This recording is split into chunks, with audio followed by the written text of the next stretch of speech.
वैशाख मास महात्म्य 29वां अध्याय।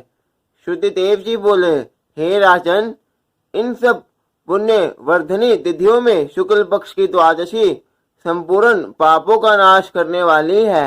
वैशाख मास में शुक्ल पक्ष की द्वादशी के दिन बछड़े सहित गौ का दान करना, ब्राह्मण भोजन कराना तथा गंगा तट पर ग्रहण के समय दान करना दुर्भिक्ष के समय प्रतिदिन करोड़ों मनुष्यों को भोजन कराने के बराबर है। इस दिन एक चुटकी अन्न देना भी करोड़ों ब्राह्मणों को भोजन कराने के फल के बराबर है। तुलसी के कोमल पत्तों से विष्णु भगवान को दूध द्वारा स्नान कराने के राजसूय और अश्वमेघ यज्ञों के समान फल मिलता है। चंदन आदि का दान सायकाल के समय करने से आने वाली व्याधियों से सदैव मुक्त रहता है। शालिग्राम शिला का दान करने से संपूर्ण पापों से छूटता है। यम, पितृगण, गुरु, देवता और विष्णु भगवान के निमित्त दक्षिणा सहित चरका खरा, दही और अन्न का दान करना प्रयागराज में प्रतिदिन करोड़ों मनुष्यों को एक वर्ष तक षट रस युक्त सुंदर भोजन कराने के बराबर है। शुक्ल पक्ष की त्रयोदशी के दिन दूध, दही, घृत, मधुर, मिष्टान आदि पंचामृत से विष्णु भगवान को स्नान करा के पूजन करने वाला अपने कुल सहित विष्णु लोक को जाता है। सायकाल शरबत दान करे, रसीली ककड़ी दान करे, एक व आम का दान करे तो अपने सब पापों के कर्म बंधन से छूटकर मुक्ति पाता है और उसकी संतान 100 पीढ़ी तक बराबर चलती रहती है। शुक्ल पक्ष की द्वादशी में जो कुछ भी पुण्य किया जाता है वह अक्षय फल को देता है। इस व्रत की प्रख्याति क्यों हुई वह भी मैं तेरे सामने कहता हूँ। इसके सुनने से पाप दूर होते हैं और यह अत्यंत मंगलकारी भी है। प्राचीन काल में कश्मीर देश में देवदत्त नाम का एक ब्राह्मण था। उसकी मालती नाम की एक पुत्री हुई। वह कन्या सत्यशील विद्वान ब्राह्मण को बिहाई गई। उसका पति उसे अपने साथ यवन देश में ले गया। वह मालिनी अत्यंत दुष्टा थी। वह रूप यौवन वाली कभी भी अपने पति की प्रिय ना हुई। वह अपने पति पर क्रोध करके उसे वशीभूत करने की इच्छा से पतित स्त्रियों के बताए अनुसार अपने पति को दास के समान वश में करने के लिए वशीकरण की औषधि लेने हेतु एक योगिनी के मंदिर में जाकर योगिनी को प्रसन्न करने लगी। वह दुराचारणी बहुत शीघ्र ही उस कुटी में भी जा पहुंची, जो बहुत लंबी, चौड़ी और कांतिमान थी, जिसमें 100 स्तंभ बने हुए थे, जो सुसज्जित थी और जिसमें दीपक चकमका रहे थे। ऐसे शोभायमान स्थान में वह योगिनी के आने की पाठ में रुद्राक्ष की माला लिए जप कर रही थी। इस प्रकार उस स्त्री के प्रार्थना करने पर योगिनी ने प्रसन्न हो उसे मन को लुब्ध कराने वाले मंत्र बतलाए। तब उस स्त्री ने नमस्कार कर सूर्य के कांति के समान प्रकाशमान हीरे से चरी अपने हाथ की अंगूठी योगिनी को दे दी, जिससे प्रसन्न होकर योगिनी ने उसके हृदय का वरदान जान उस मालती नामक स्त्री को वशीकरण चूर्ण देकर कहा कि यह चूर्ण अपने पति को देकर उसकी ग्रीवा की रक्षा करना। पति तेरे वश में हो जाएगा। तेरे पूरे चरित्रों को देखकर भी तुझे कुछ ना कहेगा। वह चूर्ण ले घर आई और शाम के समय दूध में मिलाकर उसे अपने पति को पिला दिया। उस चूर्ण को पीने से उसे क्षय रोग हो गया और दिनों दिन क्षीण होता चला गया तथा उसके कोई स्थान में घाव होकर कीड़े पड़ गए। जब उसके पति की ऐसी दशा हो गई तो वह इच्छा पूर्वक विचरने लगी।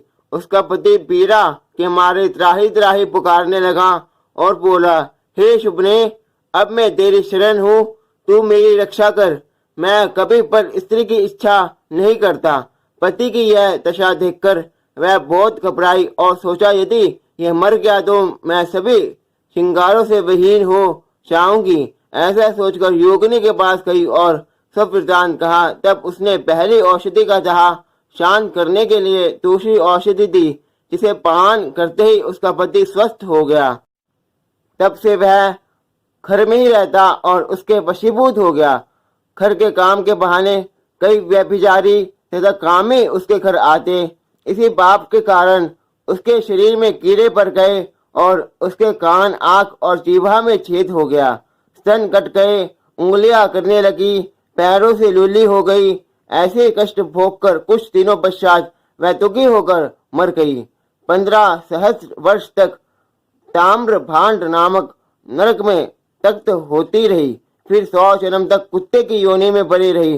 फिर स्वपीर देश में पद्म बंधु नामक ब्राह्मण की दासी के घर कुतिया बनी। उसके कान टूटे फूटे और पूछ छिन भिन तथा मस्तक में कीड़े पड़े रहते थे।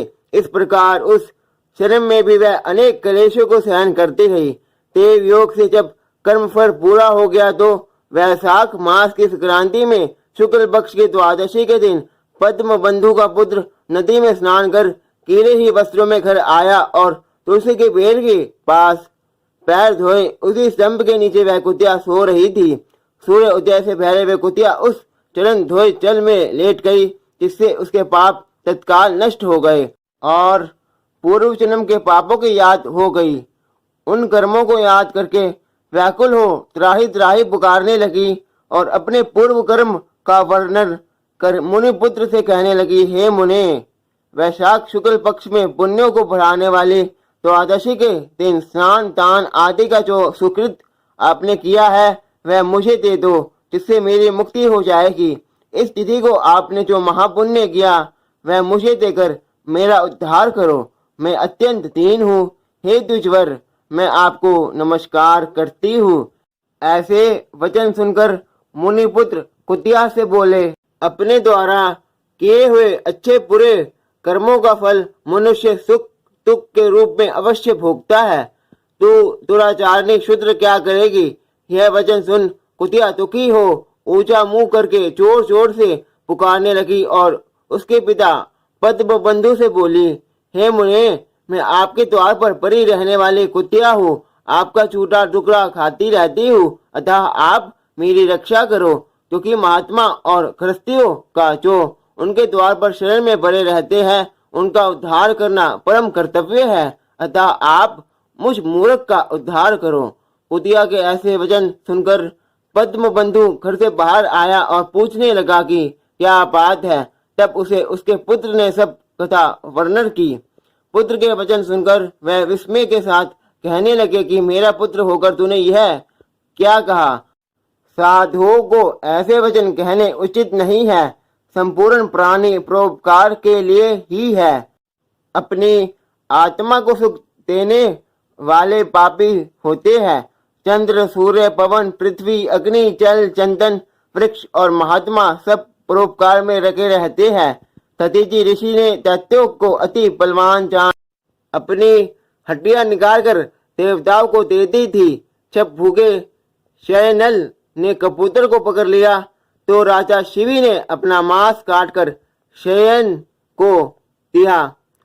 चीमूत नामक राजा ने गरुड़ के लिए अपने प्राण दे दिए थे। इसलिए विद्वान ब्राह्मण को तो सब पर त्याग करनी चाहिए। अतः मैं भी बारंबार प्रार्थना करते हुए इस कुतिया का दुख अपने पुण्य के प्रभाव से अवश्य दूर करूंगा। इस प्रकार पुत्र को समझाकर स्वयं पद्म बंधु ने कुतिया से कहा, हे कुतिया, मैं तेरे निमित्त द्वादशी के दिन किया हुआ पुण्य देता हूँ। तू मेरे द्वादशी के पुण्य से पापों से छूटकर विष्णु लोक को जा। श्रुतिदेव जी कहते हैं कि हे राजन, वह कुतिया अपने शरीर को त्याग दिव्य वस्त्राभूषण पहन सूर्य के समान तेज वाली तथा सावित्री के समान हो ब्राह्मण से आज्ञा लेकर चारों दिशाओं को प्रकाशित करते हुए तथा स्वर्ग के भोगों को भोगती हुई वैशाख शुक्ल पक्ष की द्वादशी के प्रभाव से उर्वशी नाम की अप्सरा श्रेष्ठ अंगों वाली तथा देवताओं की प्रिय हुई। तत्पश्चात पद्म बंधु ने मधुसूदन भगवान की प्यारी तथा पुण्य भराने वाली इस तिथि को संसार में प्रख्यात किया। करोड़ों सूर्य ग्रहण और चंद्र ग्रहण से भी अधिक प्रभावशाली, पुण्य रूपी और सब यज्ञों से अधिक ऐसी यह तिथि उस ब्राह्मण ने तीनों लोकों में प्रसिद्ध कर दी।